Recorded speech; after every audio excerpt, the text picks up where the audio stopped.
Call whoever you want." He laughed until he heard who was on the other end of the line.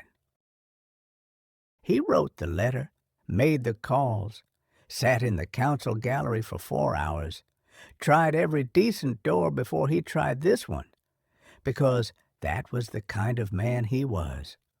So when the billionaire leaned back in his chair, laughed at the torn jacket and the worn-out bag, and said, "Call whoever you want," he did.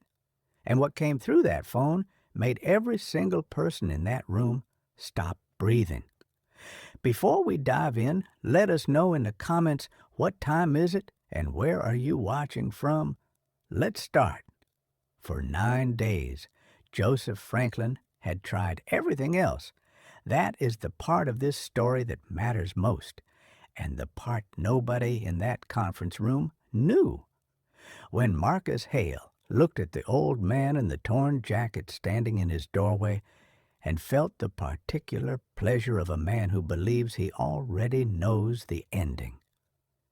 He didn't know about the 9 days.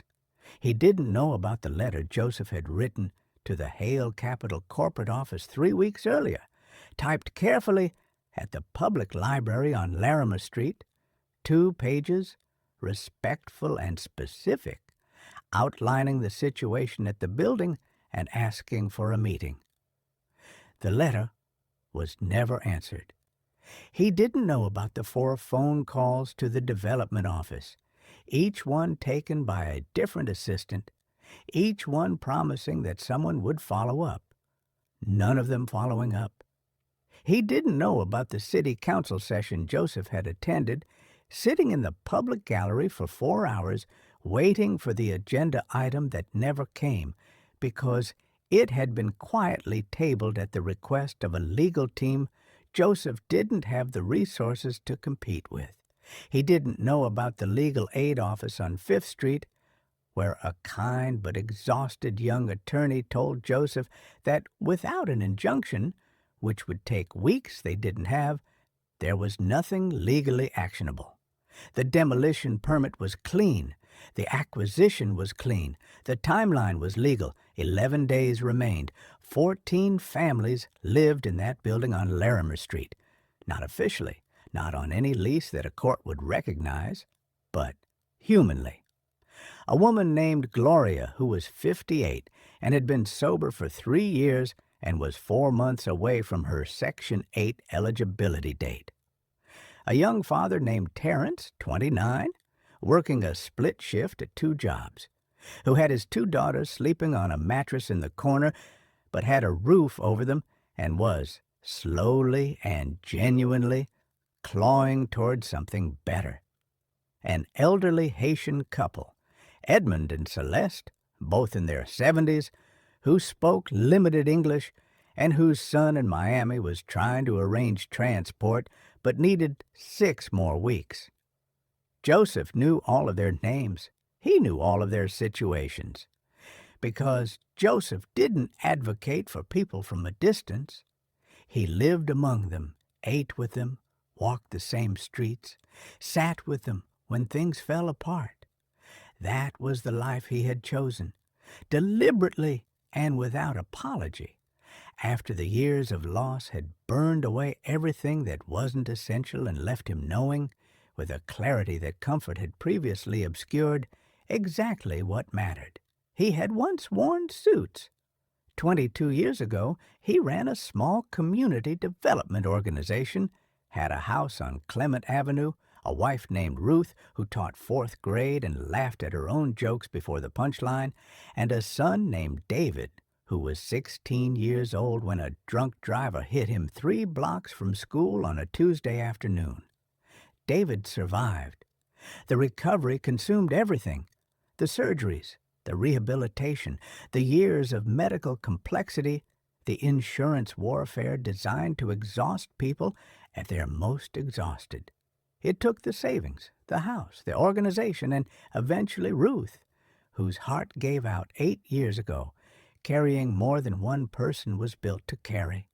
Heart failure, the death certificate said. Grief multiplied by years, Joseph knew. He had not returned to the life before, not from defeat, from revelation.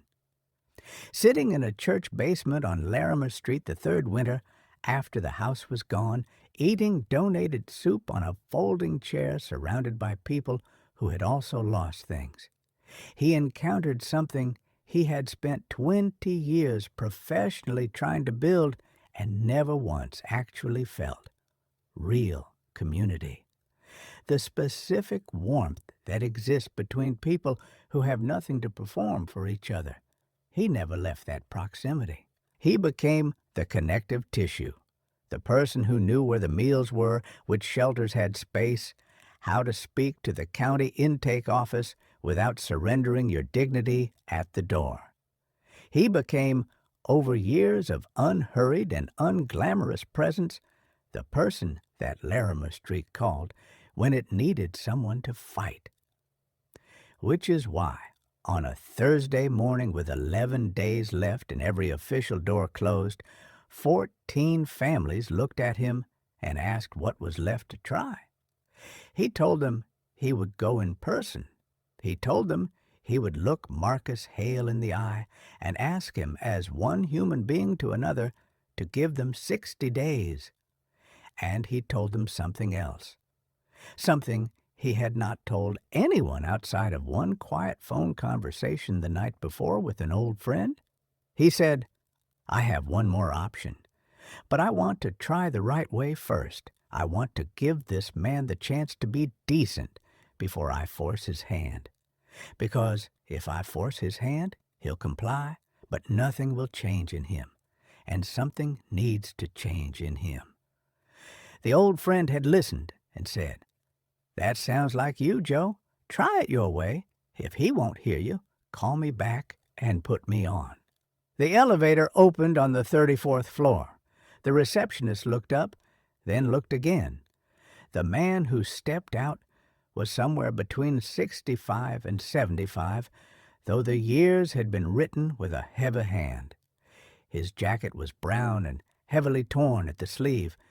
His shirt hung open at the collar, worn to a kind of softness that only comes from a long life and few alternatives. His pants were ripped at the knee. A worn canvas satchel hung from one shoulder.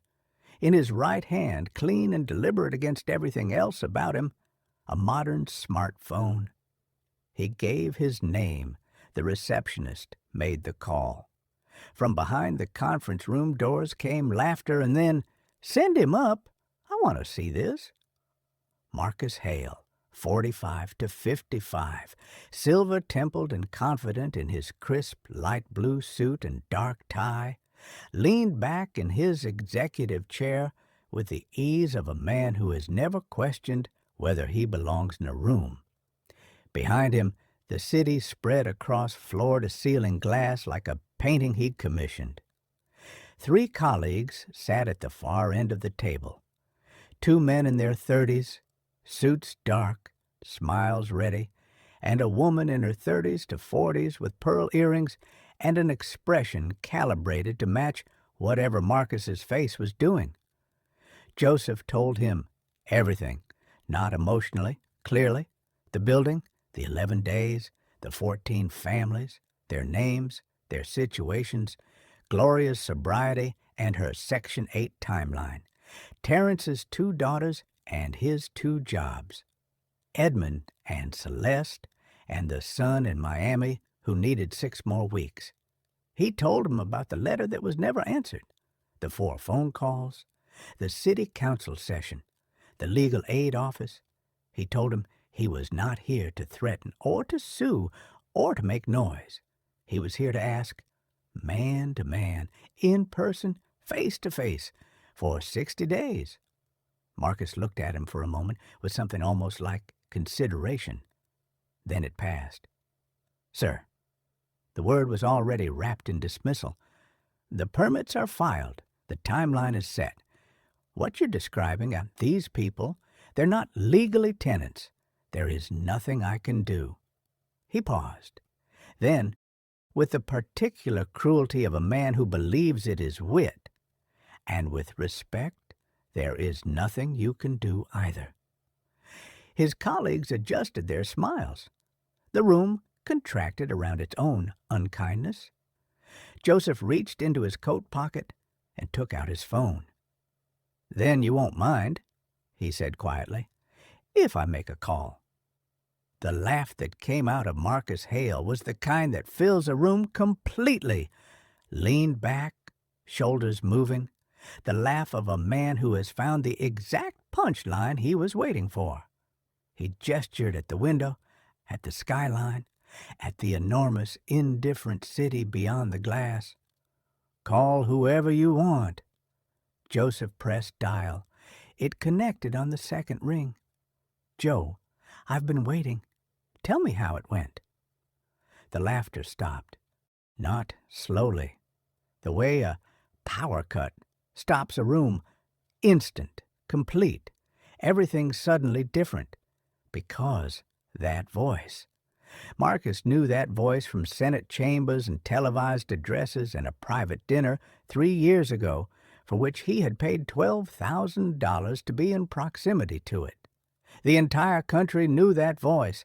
It belonged to a man who had grown up 3 blocks from Larimer Street, who had delivered the eulogy at the funeral of Joseph's wife, and wept without embarrassment in front of everyone because Ruth Franklin had fed him soup and believed in him before he had given anyone reason to. Joseph said into the phone, "About how we expected. I'd like you to speak with Mr. Hale if you're willing." A pause. Then, "Put him on." Joseph extended the phone across the table. His arm didn't tremble. His face hadn't changed once. Not when Marcus laughed, not now. Marcus took it. Nobody spoke for 4 minutes. The 2 men stared at the glass. The woman looked at her hands. Marcus went very still, then nodded, then pressed his free hand over his mouth.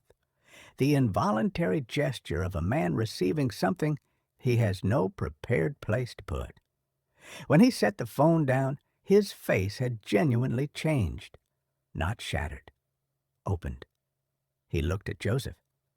"You knocked on every door first," he said. His voice had lost everything it was built from.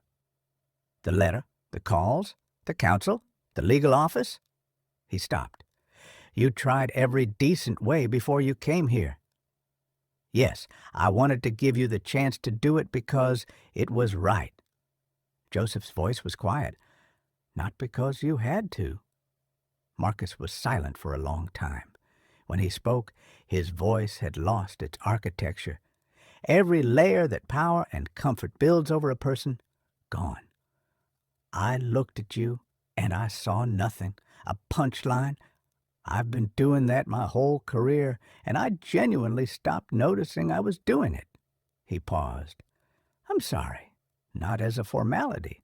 I'm sorry." "It matters that you know it," Joseph said. "Hold on to that.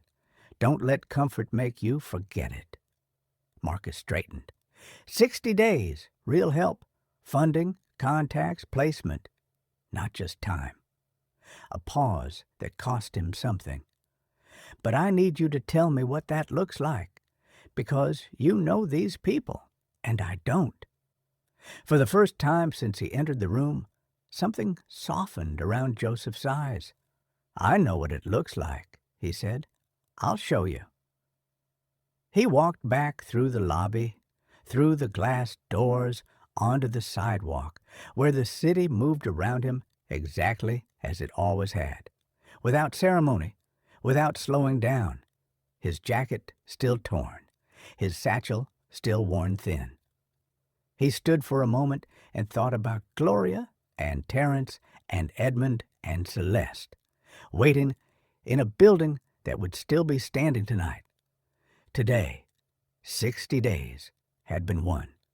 14 people had more time. And a man on the 34th floor had felt something crack open in him that might, if tended carefully, become something better.